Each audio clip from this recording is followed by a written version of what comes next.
Hello दोस्तों, कैसे हैं आप सब। आज की हमारी कहानी है सास की मनमानी। रिश्तों के बीच कई बार छोटी छोटी बातें बड़ा रूप ले लेती हैं। सोनम, तुम घर की बड़ी हो, छोड़ो ना इन सब बातों को, क्यों अपना दिल जलाती हो। तुम चिंता मत करो, मैं तुम्हारे लिए बिल्कुल वैसा ही रानी हार दोबारा बनवा दूंगा। रोहन ने अपनी पत्नी को हर बार की तरह एक बार फिर धीरज बताते हुए बोला। हाँ, बड़ी हूं तो क्या करूं, इसमें मेरी गलती है। क्या बड़े होने का भुगतान मुझे हर बार अपनी इच्छाओं को मार कर देना होगा? हर बार आपकी माँ के द्वारा किया हुआ अन्याय सहना होगा? क्यों? आखिर इस घर की खुशियों के लिए मैंने क्या कुछ नहीं किया। न जाने ऐसी कितनी छोटी बड़ी बातों को नजरअंदाज किया, ये सोचकर कि सब अपने हैं, सारे रिश्ते मेरे हैं, उनसे लड़ाई झगड़ा करके क्या ही मिलेगा। लेकिन आज पानी सर से ऊपर जा चुका है। मैं इस बात को बड़ा बनाकर ही छोड़ूंगी। आपको मेरा साथ देना है दीजिए, वरना जिंदगी भर गुलामी करते रहिए। थोड़ा सोचो, आपको क्या मिला? आप ही के पैसों के गहने मुझे नसीब नहीं। आपकी तनख्वाह आपके हाथ में नहीं रहती। बेटी का खर्चा चलाना कितना मुश्किल हो जाता है। स्कूल की फीस भी भीख जैसे दी जाती है। इतने पर भी आपको चुप रहना है, रहिए, मगर मुझसे उम्मीद मत कीजिए। कहते हुए सोनम अपने सास ससुर के कमरे में पहुंच गई। क्या बात है बड़ी बहू, सुबह सुबह क्यों भन बना रही हो? सास शोभा जी पूछ बैठी, जबकि उन्हें अच्छे से पता था कि माजरा क्या है। माँ जी, अब बहुत हुआ। आप अभी पूजा को दिया गया मेरा रानी हार वापस लेकर मुझे दीजिए। वो मेरा हार है और आप इस तरह किसी को नहीं दे सकती। अगर आपने अभी अपना फैसला नहीं बदला तो क्या बड़ी बहू, आज तुमने अपनी सारी शर्म लिहाज अपने कमरे में छोड़ दी है, जो इस तरह अपने सास ससुर के सामने आकर दहाड़ रही हो। तुम्हें इस घर के रीति रिवाज अच्छे से पता है।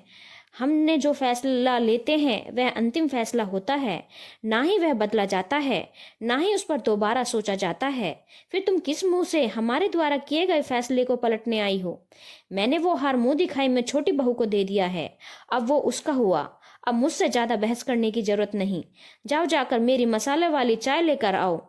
सोनम को अग्रवाल परिवार में आए 5 साल हो चुके हैं और वह अच्छी तरह से अपनी सास के हर इरादे को समझती है।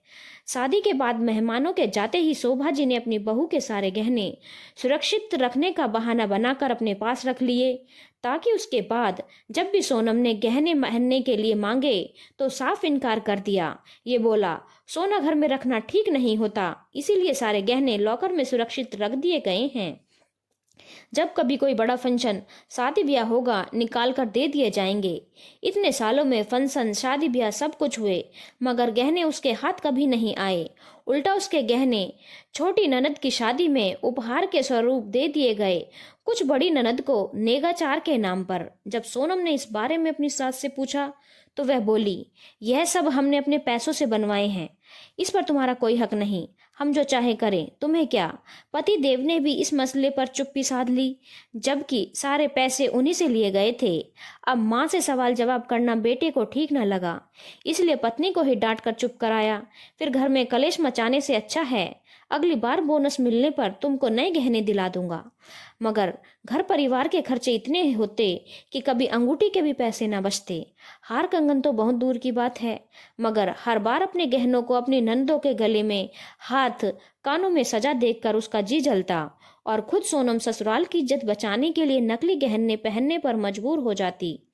इतना ही नहीं, उसके मायके से मिले हुए गहने सासू माँ खुद पहनने से भी कभी नहीं चूकती, जिन्हें देख सोनम ने कई बार कहा, माँ जी, आपने मेरी माँ द्वारा दिए गए कंगन पहने हैं, एक बार मुझे पहन लेने दीजिए। तो गुस्से से सासू माँ कहती, शर्म नहीं आती अपने सास के हाथों से कंगन उतरवाने में? बड़ी बहू, तुम्हारी सोच कितनी छोटी है। अपनी माँ का सम्मान, सास की इज्जत कैसे करनी है नहीं सीखी हो। और क्या हो गया जो तुम्हारे 2 कौड़ी के कंगन पहन लिए तो?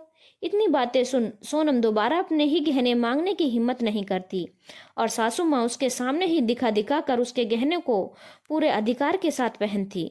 मगर आज जब उसकी माँ की आखिरी निशानी, वो रानी हार जो उसकी माँ ने अपने कंगन बेचकर खरीदा था, सास शोभा जी ने उसकी देवरानी पूजा को मुंह दिखाई में भेंट कर दिया। ये देख सोनम आग बबूला हो गई। अब उसे अच्छी बुरी कोई बात समझ ही नहीं आ रही थी।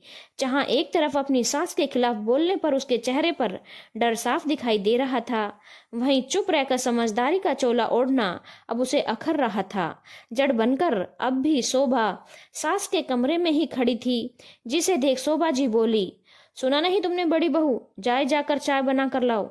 तब तक इतनी आवाजें सुनकर देवर मोहित और देवरानी पूजा वहां पहुंच गए। तभी पास में खड़े रोहन ने बड़ी हिम्मत जुटा कहा, माँ आज तक मैंने आपकी हर बात मानी है, मगर इस बार नहीं। आपने सोनम के मायके से मिला हार छोटी बहू को देकर गलत किया। मामला यहीं शांत हो जाएगा अगर आप वह हार इसे लौटा दें। वाह बेटा, आज तुम जोरू के गुलाम ही बन गए। आखिर इसकी पढ़ाई पट्टी तुमने रट ली, जो तुम अपनी माँ के सामने इतनी बड़ी बात बोल रहे हो। तुम अच्छे से जानते हो मैं जो करती हूँ बिल्कुल सही करती हूँ, और इसके मायके वालों ने ऐसा दिया ही क्या था जो यह इतना उछल रही है। हमने शादी पर इतना खर्चा किया था, जो थोड़े से गहने से हमने वसूल लिया। अब किसी भी चीज पर इसका कोई अधिकार नहीं। असल में शोभा जी ने वह गहने शादी में हुई कमी पेशी के नाम पर रख लिए, फिर उनका इस्तेमाल देने लेने में करने लगी, जो कि पूरी तरह गलत था। तभी पास में खड़ी पूजा सारे मसले को सुन और समझ बोली, माँ जी, बीच में बोलने के लिए क्षमा चाहूंगी, मगर सोनम भाभी एकदम सही कहती हैं। मेरे हिसाब से बड़ी भाभी के साथ अन्याय हुआ है, और अन्याय करना और सहना दोनों ही गलत हैं। जो चीज उनकी है उन्हें ही मिलनी चाहिए, और फिर ये हार तो उनकी माँ की आखिरी निशानी है, उनके लिए माँ समान है। और फिर कोई भी मामला बातचीत से सुलझता हो तो उसे रबर की तरह खींचना नहीं चाहिए। और आपसे एक बात और कहना चाहूंगी, भाभी ने तो कितने साल आपका लिहाज, रिश्तों की मर्यादा को निभाया, उन जैसी सहनशीलता तो मुझ में बिल्कुल नहीं। और फिर ऐसे रिश्तों को निभाने के लिए चुप्पी कब तक? कल को आप अगर मेरे साथ ऐसा करेंगी तो मैं इतना अन्याय सहन नहीं कर पाऊंगी। पहली बार में ही आपसे सवाल करने पहुंच जाऊंगी, और फिर मुझे आए हुए यहाँ 4 दिन ही हुए हैं, और मैं नहीं चाहती कि एक निर्जीव वस्तु के लिए मेरे रिश्ते में जेठानी जी के साथ बिगड़े। आखिर रहना तो मुझे उनके साथ ही है। और तुरंत वह हार उतार कर सोनम के गले में पहना दिया। शोभा जी के मंसूबों पर पानी फिर चुका था, क्योंकि ये सब करके वो देवरानी जेठानी में फूट डालना चाहती थी, जिससे दोनों बहुओं में कभी एकता न हो और वे अपना एक छत्र राज चला सकें। लेकिन ऐसा नहीं हो सका। अब उन्हें भी अपने किए पर शर्मिंदगी महसूस हो रही थी। धन्यवाद दोस्तों। अगर आपको कहानी अच्छी लगी हो तो चैनल को लाइक, शेयर और सब्सक्राइब करना ना भूलें।